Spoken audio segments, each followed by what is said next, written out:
জয় হরি গোবিন্দ নারায়ণ রাম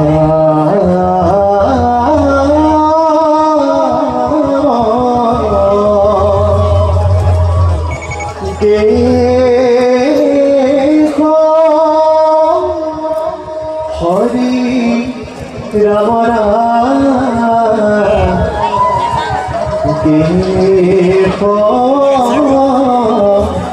হরি এই জন্য প্রথমে নাম ব্রহ্ম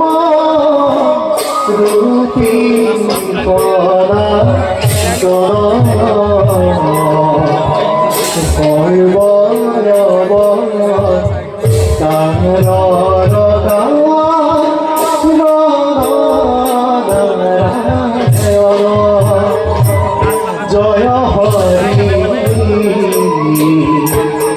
গোবিন্দ নারায়ণ রাম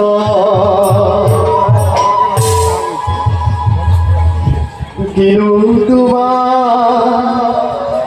লীলা প্রভু কিনু তোমার লীলা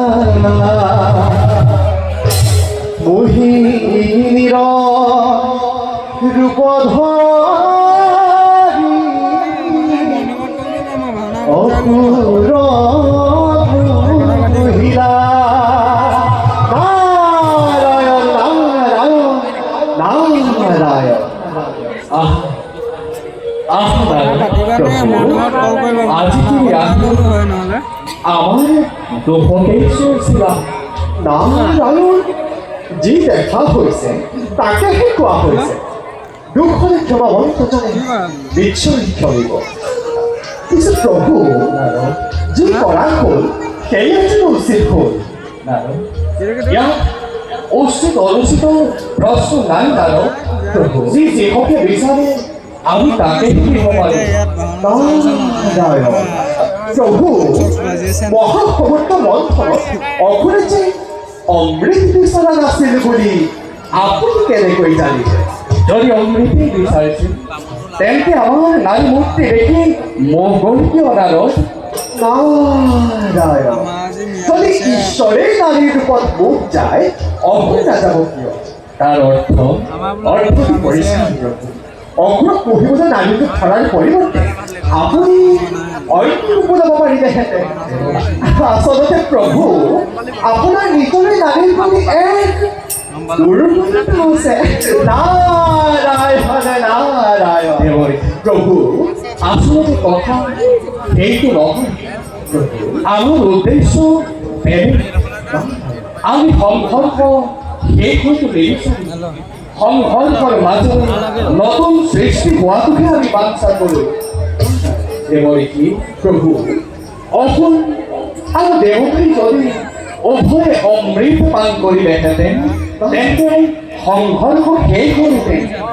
এতিয়া অনন্ত কাললৈ সংঘৰ্ষ চলি থাকিব আৰু আমি অনন্ত কাললৈ সৃষ্টি ৰক্ষা কৰিব পাৰিম